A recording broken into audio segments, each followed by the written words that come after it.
ஹாலில் கணவர் வந்து ஃபோன் பார்த்துட்ருக்கிறார். அப்போ அந்த ஹாலுக்கு அவரோட மனைவி வராங்க. வந்துட்டு, ஏங்க உங்கள்கிட்ட ஒரு முக்கியமான விஷயம் சொல்லணும், இங்கே பாருங்கள் அப்படின்னு சொல்கிறார். உடனே கணவர் வந்து ஃபோன்லேருந்து கண்ணை எடுக்காமல், நான் சரி சொல்லு கேட்குறேன் அப்படிங்கிறார்.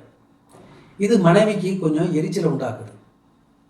ஏங்க முக்கியமான விஷயம் சொல்லணும் அப்படிங்கிற நீங்கள் பாட்டுக்கு ஃபோனை பார்த்துக்கிட்டு இருக்கீங்களே, ஃபோனை அந்த பக்கம் வச்சுட்டு நான் என்ன சொல்கிறேன்னு கேளுங்க அப்படின்னு கொஞ்சம் அதட்டலாக சொல்கிறாங்க. அவருக்கு டக்குன்னு கோபம் வந்துடுது. அவர் பதிலுக்கு ஒரு வார்த்தை சொல்ல, உடனே மனைவி வந்து நான் அவங்களுக்கு முக்கியமே இல்லை அப்படிங்கிற மாதிரி வார்த்தைகள் தடித்து போக 2 பேருக்கு இடையில் ஒரு சண்டை நடக்குது. சண்டை ஆரம்பமாயிடுச்சாங்க. நாம் ஏன் சில விஷயங்களுக்கு மிகவும் உணர்ச்சி வசப்படுகிறோம், அதை பற்றி தான் நம்ம இந்த வீடியோவில் பார்க்க இருக்கிறோம்.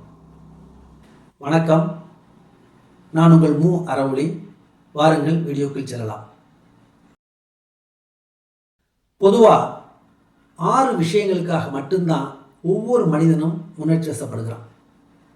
அந்த 6 விஷயங்கள் என்னென்னங்கிறத சுருக்கமாக பார்ப்போம். முதல் விஷயம் நிராகரிப்பு, ரிஜெக்ஷன். எங்கேயாச்சும் புறக்கணிக்கப்படுறப்ப நம்ம வந்து வருத்தப்படுவோம், இல்லை கோவப்படுவோம். 2வது மதிப்பு, ஒர்த்து. நம்மளோட மதிப்பு குறையிறப்ப இல்லை ஒரு விமர்சனம் வர்றப்போ நம்ம வருத்தப்படுவோம். 3வது மரியாதை, ரெஸ்பெக்ட். எப்பெல்லாம் உங்களுக்கு மரியாதை குறைவாகுதோ ஒரு இடத்துல, அந்த இடத்துல நீங்கள் காயப்படுவீங்க, இல்லை கோவப்படுவீங்க, எரிச்சல் படுவீங்க. 4வது நம்பிக்கை, ட்ரஸ்ட். நம்பிக்கை சார்ந்து உங்கள் மேலே ஏதாச்சும் ஒரு தாக்குதல் நடந்துச்சுன்னா நீங்கள் ரொம்ப வருத்தப்படுவீங்க. 5வது கட்டுப்பாடு, கண்ட்ரோல். உங்களோட சுதந்திரத்துக்கு ஏதாச்சும் ஒரு பாதிப்பு ஏற்பட்டுச்சுன்னா நீங்கள் வருத்தப்படுவீங்க. கடைசியாக சேஃப்டி, பாதுகாப்பு. உங்களோட பாதுகாப்பு சம்மந்தமான ஏதாச்சும் ஒரு அச்சுறுத்தலோ ஏதோ ஒரு நிச்சயமற்ற தன்மையோ இருந்துச்சுன்னா நீங்கள் பதட்டம் அடைவீங்க. எல்லா மனிதர்களுக்கும் இந்த 6 விஷயங்களில் உணர்ச்சி வசப்படுவாங்க. ஆனால் இந்த ஒவ்வொரு மனிதனும் இந்த 6 விஷயத்தில் வெவ்வேறு விதமாக செயல்படுவாங்க. எல்லாரும் ஒரே மாதிரி செயல்பட மாட்டாங்க. அதாவது 2 பர்சன் ஏ பின்னு எடுத்துக்கிட்டிங்கன்னா, ஏக்கு வந்து சப்போஸ் ரெஸ்பெக்ட் வந்து டாப் மோஸ்ட் ப்ரியாரிட்டியில் இருக்கும், பிக்கு வந்து கண்ட்ரோலுங்கிறது டாப் மோஸ்ட் ப்ரியாரிட்டியில் இருக்கும். அப்படி ஒவ்வொரு மனிதனுக்கும் இந்த 6 விஷயங்களும் வெவ்வேறு வரிசை அடுக்குகளில் இருக்கும். அது ஏன் எல்லாருக்கும் ஒரே மாதிரி இல்லாமல் வெவ்வேறு மாதிரி மாறுது அப்படின்னு உங்களுக்கு சந்தேகம் வரலாம். அதுக்கு பல காரணங்கள். உதாரணத்துக்கு நீங்கள் வளர்ந்த முறை, உங்களோட பெற்றோர்கள் அரவணைப்பு, ஆசிரியர்கள், நண்பர்கள், உறவினர்கள், இன்றைய தேதி வரைக்கும் ஏற்பட்ட உங்களோட அனுபவங்கள், உங்களுக்குள்ளே இருக்கிற சில நம்பிக்கைகள், உங்களிடம் இருக்கிற எதிர்பார்ப்புகள், உங்களை பற்றி நீங்கள் வச்சுருக்க மதிப்பீடு, இதையெல்லாம் பொறுத்து தான் அந்த அடுக்குகள் அமையப்படுறது. அதோட நீங்கள் அந்த சப்போஸ் நான் ரெஸ்பெக்டை வந்து ரொம்ப முக்கியமாக நினைக்கிறேன்னு வச்சுங்க. ரெஸ்பெக்ட், என்னோட மரியாதை ஒரு இடத்துல குறையிற மாதிரி இருக்குதுன்னா அந்த இடத்துல நான் கண்டிப்பாக உணர்ச்சி வசப்படுன்னு சொல்ல முடியாது. ஏன்னா அதோட இன்னொரு முக்கியமான காரணம், நான் அந்த நேரத்தில் என்னோட மனநிலை எப்படி இருக்குது, நான் ஒரு ஆரோக்கியமான எனர்ஜி லெவல் அதிகமாக உள்ள மனநிலையில் இருந்தேன்னா, சந்தோஷமான மனநிலை இருந்தால் எனக்கு அது பெருசாக பாதிக்காது. சப்போஸ் நான் ரொம்ப ஸ்ட்ரெஸ்ஸாக வீக்காக இருந்தேன்னா நான் டக்குன்னு அவுட் ஆஃப் கண்ட்ரோல் போய் அவுட் பஸ்ட் ஆகிடுவாங்க. ஸோ அப்போ நம்ம வந்து உணர்ச்சி வசப்படுறதுக்கு இவ்வளோ காரணங்கள் இருக்குது. இந்த வீடியோவில் நான் இதை எப்படி கண்ட்ரோல் பண்ணுறது அப்படிங்கிற பற்றிலாம் சொல்ல போகிறது கிடையாது, அது தேவையும் இல்லை. அடுத்தது இந்த 6ல் எதுங்க பெஸ்ட்டு எது ஒஸ்ட்டு அப்படின்னு நீங்கள் நினைக்கலாம். எதுவும் பெஸ்ட்டோ ஒஸ்ட்டோ எதுவுமே கிடையாது. இது எல்லாமே நம்மளோட சென்சிட்டிவ் பாயிண்ட்ஸ். இந்த 6மே சென்சிட்டிவ் பாயிண்ட்ஸ். ஒருத்தருக்கு ஒன்று கூட இருக்கும், ஒருத்தருக்கு ஒன்று கம்மியாக இருக்கும். இப்போ நம்ம இந்த கதைக்கு வருவோம், கணவன் மனைவி சம்பவத்துக்கு. இங்கே வந்து மனைவியும் கோவப்பட்டாங்க, கணவனும் கோவப்படுறாங்க. இப்போ மனைவியோட கோபத்தை நம்ம பார்க்குறது வெளியில் கோபம்தான். கொஞ்சம் ஆழமாக போய் பார்த்தோம்னா அவங்க காயப்பட்டிருக்கிறாங்க.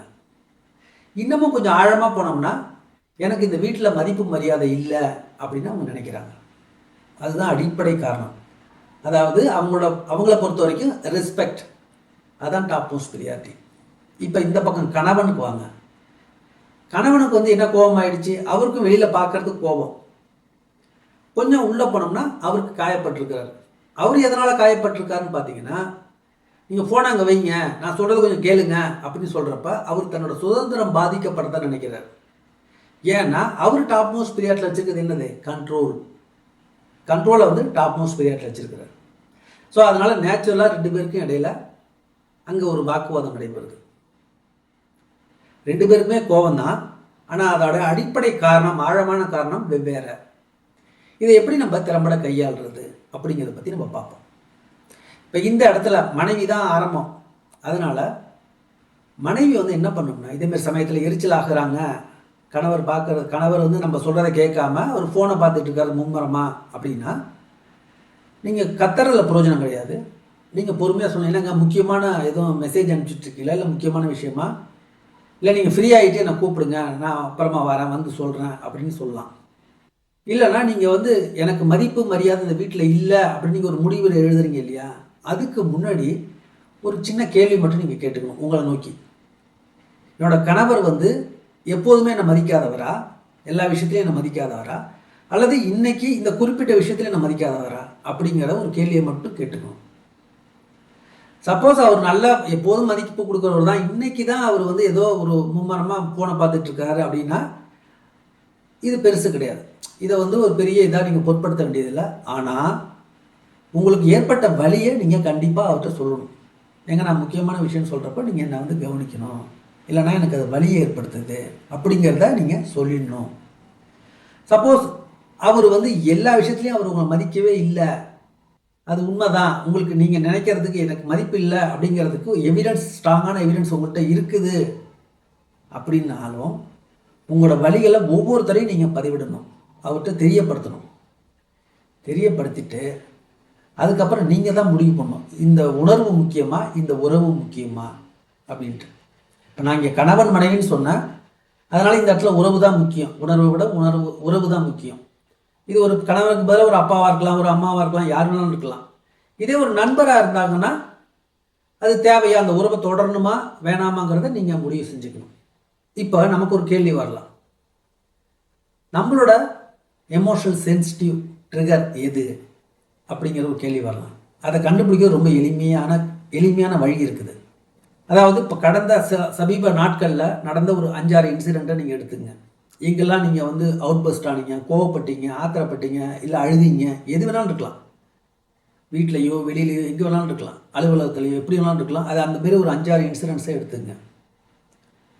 ஒவ்வொரு இன்சிடெண்ட்டாக அனலைஸ் பண்ணுங்கள்.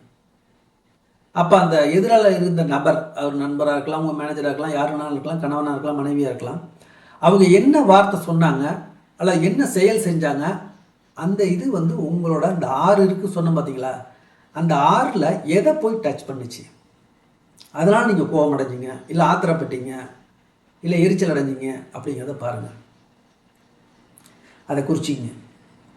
அதே மாதிரி இந்த ஒரு 5-6 இன்சிடென்ட்ஸையும் நீங்கள் அனலைஸ் பண்ணுங்கள். எது அதிக நம்பர் ரிப்பீட்டட் ஆகுதோ, உதாரணத்துக்கு ரெஸ்பெக்ட் அதிக தர ரிப்பீட் ஆகுது அப்படின்னா உங்களோட ஹையஸ்ட் ப்ரியாரிட்டி வந்து நீங்கள் அதிக மதிப்பு கொடுக்குறது எதுக்கு? ரெஸ்பெக்ட். ஸோ அது வந்து உங்களோட வெரி எமோஷனல் சென்சிட்டிவ் ட்ரிகர். நீங்கள் ரொம்ப எச்சரிக்கையாக இருக்கணும். அதை நீங்கள் கண்டுபிடிச்சிட்டிங்கனாவே கிட்டத்தட்ட 80% நீங்கள் ஜெயிச்சிட்டிங்கன்னு அர்த்தம். இப்போ அடுத்த முறை நீங்கள் யார்ட்டாச்சும் பேசுகிறப்ப, சப்போஸ் நான் ரெஸ்பெக்ட் தான் எனக்கு முக்கியம்னு வச்சிங்க, நான் இப்போ அடுத்த தடவை யார்ட்டையும் பேசுகிறப்பையோ எங்கேயோ இருக்கிறப்பையோ என்னோட ரெஸ்பெக்ட் பாதிக்கப்படுற மாதிரி இருக்கிறப்ப நீங்கள் செய்ய வேண்டியதெல்லாம் 2 தான். ஒன்று, உங்களால் மேனேஜ் பண்ண முடியும் அந்த சிச்சுவேஷன்னா நீங்கள் அங்கேயே இருந்து மேனேஜ் பண்ணுங்கள். இல்லைனா நீங்கள் அந்த இடத்த விட்டு நவுந்தணும்.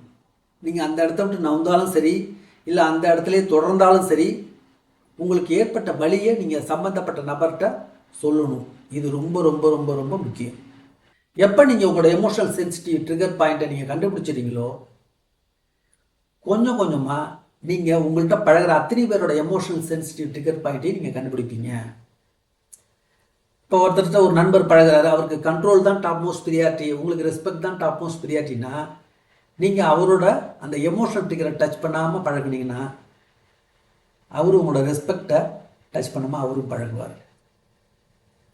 அதாவது நாம் நம்மளை பற்றியே யோசிக்காமல், எப்போதும் நம்மளை பற்றியே யோசிக்காமல் மற்றவங்களை பற்றி நம்ம யோசிக்க ஆரம்பிச்சிட்டோம்னாவே கொஞ்ச நாளில் அவங்களும் நம்மளை பற்றி யோசிக்க ஆரம்பிப்பாங்க. அப்போ 2 பேரோட உறவும் எப்போதும் சீராக மிக சிறப்பாக அமையும். ஸோ கடைசியாக நான் மீண்டும் சொல்கிறேன், ஒரு 3 விஷயந்தான். உங்களோட எமோஷனல் சென்சிட்டிவ் பாயிண்ட் என்ன அப்படின்னு ஃபஸ்ட்டு நீங்கள் கண்டுபிடிக்கணும். அதை நீங்கள் கண்ட்ரோல் பண்ண வேண்டாம், குறைக்க வேணாம், எதுவுமே செய்ய வேணாம். 3வது, எங்கெல்லாம் அது காயப்படுதோ அங்கெல்லாம் நீங்கள் அதை சம்மந்தப்பட்ட நபர்கிட்ட கண்டிப்பாக தெரியப்படுத்தணும். அதுக்கப்புறமா அந்த உறவை தொடர்றதா வேணாமா அப்படிங்கிறத நீங்கள் முடிவு செஞ்சுக்கலாம். இந்த வீடியோ உங்களுக்கு பிடிச்சிருக்குன்னு நம்புகிறேன்.